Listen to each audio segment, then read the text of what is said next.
Mẹ không đồng ý chuyện này. Bố cũng không đồng ý. Tại sao ạ? Chúng con yêu nhau. Con xin bố mẹ. Cô hãy tránh xa con trai tôi ra. Đúng vậy, đừng đến gần nó nữa. Tại sao con yêu anh? Không có lý do gì. Cô đi đi. Hello everyone and welcome back to the channel. Today's story takes us to a quiet countryside farm where love is tested against pride, status, and family expectations.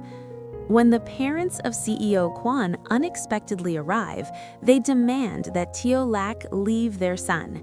In their eyes, a girl who grew up without parents and without wealth is not worthy of becoming the partner of a powerful heir. Harsh words are spoken, and painful memories are reopened. But instead of anger or tears, Tieu Lac responds with quiet dignity. She confesses that she loves Quan not for his money or status, but for the man who works beside her in the fields, who shares simple meals and genuine laughter. Her calm strength leaves everyone in silence. Then comes the most powerful moment. CEO Quan stands firmly by her side. He declares that love is not a business deal and that he would rather give up his inheritance than abandon the woman he truly loves.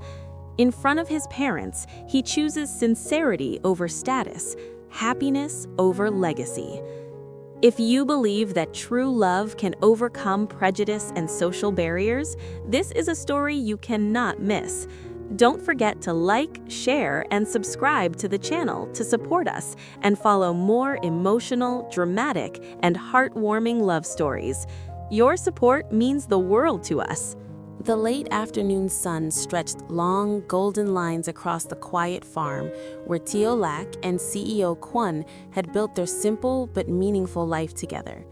The air carried the gentle scent of soil and fresh vegetables, and the soft clucking of chickens blended with the rustling leaves. It was a peaceful world, one far removed from boardrooms, luxury cars, and corporate pressure. Tio Lac was kneeling by a row of lettuce, her hands lightly dusted with earth, when the distant sound of an approaching engine broke the calm. A sleek black car, polished to perfection and entirely out of place against the rural landscape, slowly rolled to a stop in front of the wooden gate. From the car stepped Quan's parents, their presence commanding and refined. They were dressed impeccably, their expressions controlled yet unmistakably cold. Even before a single word was spoken, Tio Lac could sense the storm behind their composed faces. Quan, who had been repairing a wooden fence nearby, froze for a brief second before walking toward them, instinctively positioning himself slightly closer to Tio Lac, as if already aware of what was coming. There were no polite greetings, no inquiries about the farm, no attempt at warmth. Quan's father spoke first, his voice firm and edged with authority. He stated bluntly that Tio Lac needed to leave his son. His mother followed, her tone sharper, questioning how a girl with no family background, no influential connections, and no social standing could possibly match the heir of a powerful corporation. To them, love was not enough. Marriage, they implied, was a strategic alliance, an extension of business, reputation, and legacy. Each word fell heavily in the quiet yard. The chirping birds seemed to fade into silence as the accusations continued. They spoke of status, of expectations, of what society would say. They emphasized that Quan carried the responsibility of their family name, that his future could not be tied to someone who, in their eyes, brought no advantage. The contrast between their polished shoes and the muddy ground beneath them felt symbolic, two worlds colliding with no apparent bridge. Tio Lac stood still, her fingers unconsciously tightening around the basket of freshly harvested vegetables. She had always known this day might come. Loving a man like Quan meant accepting the shadow of his powerful family. Yet knowing it in theory was very different from hearing it spoken aloud with such piercing clarity. The mention of her being an orphan struck deepest. It was not a secret, but hearing it used as evidence of her unworthiness reopened wounds she had carefully learned to live with. Quan's jaw tightened as he listened, but he allowed his parents to finish. The tension in the air was almost tangible, as though even the wind had paused to witness the confrontation. This was no longer just a disagreement. It was a test of loyalty, of conviction, and of whether love could stand against generations of pride and expectation. In that quiet farmyard, beneath the fading sunlight, the first battle between family honor and genuine love had begun. As the weight of their words lingered in the air, all eyes slowly turned to Tio Lac.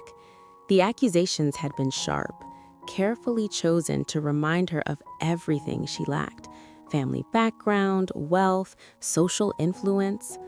For a brief moment, the only sound was the distant rustle of leaves brushing against one another in the wind. Yet instead of shrinking under their gaze, Tio Lac gently set down the basket of vegetables she had been holding.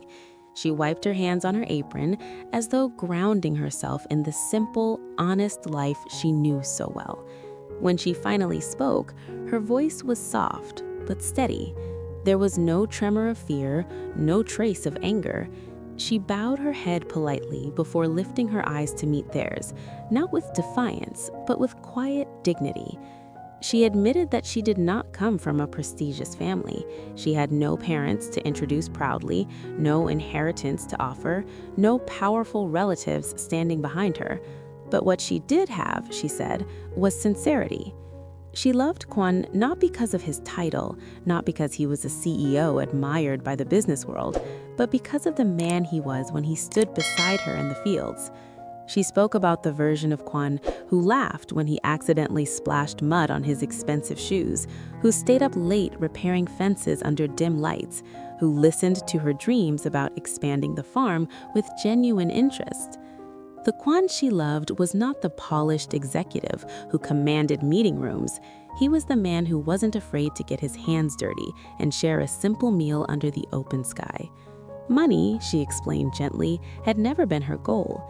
If she had wanted wealth, she would have chosen a far easier path than building a life among crops and livestock. Her words carried neither bitterness nor pride, only truth. She acknowledged that she understood their concerns as parents.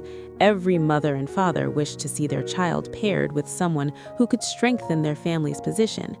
But she also asked quietly whether happiness should be measured only in status and connections. If love was genuine and mutual, did it truly diminish the family name? She promised that she would never hold Quan back from his ambitions, never interfere with his responsibilities, never demand luxuries that did not belong to her world. Then came the most vulnerable part of her confession. She admitted that being called unworthy because she was an orphan still hurt, no matter how many years had passed. It was a part of her life she could never change. But she refused to feel ashamed of surviving, of growing strong despite having no one to rely on but herself. If loving their son was considered ambition, she said, then her only ambition was to stand beside him honestly, not above him, not behind him, but beside him. Her calm composure created an unexpected silence. There were no tears streaming down her face, no dramatic declarations. Instead, there was quiet strength. A reminder that dignity does not require wealth. In that simple farmyard, Tio Lac showed that love rooted in sincerity could speak more powerfully than any title or fortune. The silence that followed Tio Lac's confession felt heavier than any accusation that had come before. The fading sunlight cast long shadows across the yard, and in that golden stillness, CEO Quan stepped forward without hesitation. He did not look torn or uncertain. Instead, his expression carried a calm determination that surprised even his parents. Slowly, he reached for Tio Lac's hand and intertwined his fingers with hers, as though sealing an unspoken promise. He faced his parents directly, his posture straight, his voice low but unwavering. For years, he had been the obedient son, the heir who carried expectations on his shoulders without complaint. He had accepted the responsibility of protecting the family's reputation, expanding the company, and maintaining their influence. But at this moment, standing on the soil he had chosen to cultivate with the woman he loved, he understood something clearly. Success meant nothing if it cost him his happiness. Quan acknowledged everything his parents had sacrificed to build their empire. He respected their struggles and honored their guidance. Yet he firmly stated that love was not a business contract to be negotiated or terminated for strategic advantage. Tieu Lac had never once asked for access to his wealth, never demanded a title, never tried to leverage his status for her own gain. In fact, she had often encouraged him to return to the city and focus on his responsibilities whenever work required it. If anyone questioned her intentions, he declared, then they were questioning his judgment as well. His father's expression hardened, warning him about consequences, about inheritance, about leadership, about the possibility of losing his place in the company. But Quan did not retreat. Instead, he made the most shocking declaration of all. If protecting his love meant stepping away from the family name, he was prepared to do so.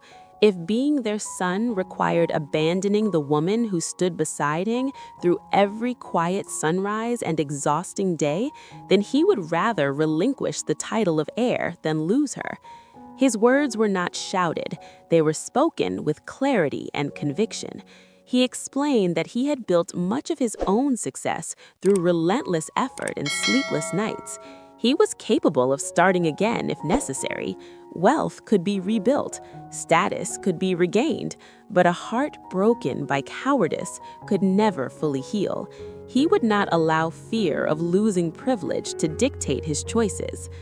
Turning slightly toward Tieu Lac, his grip on her hand tightened gently. He told her in front of everyone that she was not beneath him, nor was she a burden to his future. She was his partner, someone who reminded him of who he was before ambition consumed him. The farm was not an escape from responsibility. It was proof that he could balance power with humanity. The evening breeze finally stirred again, carrying with it the weight of his decision. In that quiet rural yard, far from skyscrapers and shareholders, Quan chose love over legacy, sincerity over status, and in doing so, he made it clear that no title was worth more than the woman he refused to leave behind.